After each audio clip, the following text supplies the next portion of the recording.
Hi students, welcome back to Only One Marks channel.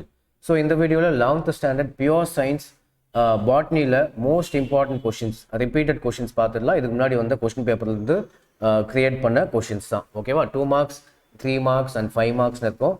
இந்த video நான் மேலிருந்து கீழே அப்படியே ஸ்க்ரால் பண்றேன். நீங்க பார்த்து அப்படியே படிச்சிட்டே வந்துக்கோங்க. ஓகேவா? இந்த வீடியோ புக் நீங்க படிக்கும்போது இந்த வீடியோ அப்படியே வச்சுட்டு ஒரு क्वेश्चन நீங்க வந்து பார்த்து படிச்சுக்கலாம். இன்னொரு முக்கியமான விஷயம், இதே மாதிரி வீடியோஸ் இல்லை பிடிஎஃப் ஃபைல் உங்களுக்கு தேவைன்னா நம்ம வாட்ஸ்அப் குரூப் மெயின்டைன் பண்ணுறோம். அதில் ஜாயின் பண்ணிக்கோங்க. அதில் ரெகுலராக இந்த எக்ஸாம் முடிகிற வரைக்கும் உங்களுக்கு என்னெல்லாம் தேவையோ எல்லாத்தையும் அதில் வந்து அப்லோட் பண்ணிகிட்ருப்பேன். இப்போ ஸ்ட்ரைட்டாக 2 marks போயிடலாம். அப்படியே வந்து நீங்கள் பாஸ் பண்ணி நீங்கள் படிக்க ஆரம்பிச்சுக்கலாம். ஓகேவா?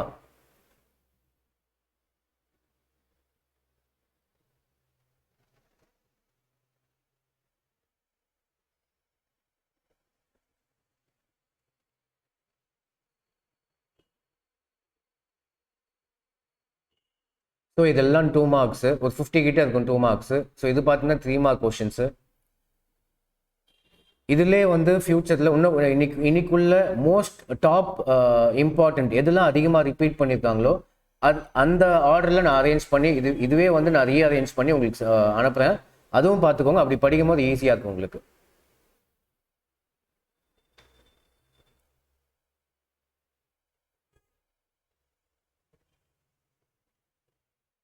ஸோ நெக்ஸ்ட் பார்த்தீங்கன்னா 5 marks. 5 marks இதில் சாப்டர் வைஸ் எல்லாமே கொடுத்துருக்கேன். ஆஸ் யூஷுவல் நான் இதுக்கு முன்னாடி சொன்ன மாதிரி ரிப்பீட்டட் கொஷின் செப்பரேட் ஆர்டர் வேறு மாதிரி ரீஅரேஞ்ச் பண்ணி உங்களுக்கு சென்ட் பண்ணுறேன். அப்படி படிக்கும்போது உங்களுக்கு ஈஸியாக இருக்கும்.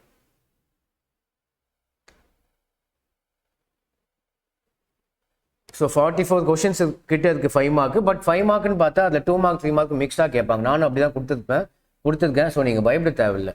ஸோ இதில் வந்து 3 markலையும் சேர்ந்து வந்துடும். ஸோ அதனால் இது எல்லா கொஷின்ஸும் படிங்க. டெஃபினட்டாக எல்லா கொஷின்ஸும் அட்டென்ட் பண்ணுற மாதிரி தான் இருக்கும். பயப்படவே தேவையில்லை. இன்னும் இன்னைக்கு உள்ள இதுலேயே மோஸ்ட் இம்பார்ட்டண்ட் அந்த வீடியோஸ்லாம் நெக்ஸ்ட் அப்லோட் பண்ணுறேன். அதுவும் பாருங்கள், உங்களுக்கு எக்ஸாம் வந்து ஈஸி ஆகிடும். ஸோ இந்த வீடியோ யூஸ்ஃபுல்லாக இருந்தால் லைக் பண்ணுங்கள், கமெண்ட் பண்ணுங்கள். அப்போ தான் நிறைய பேர் காமிக்கும். உங்கள் ஃப்ரெண்ட்ஸோட ஷேரும் பண்ணுங்கள். So thank you.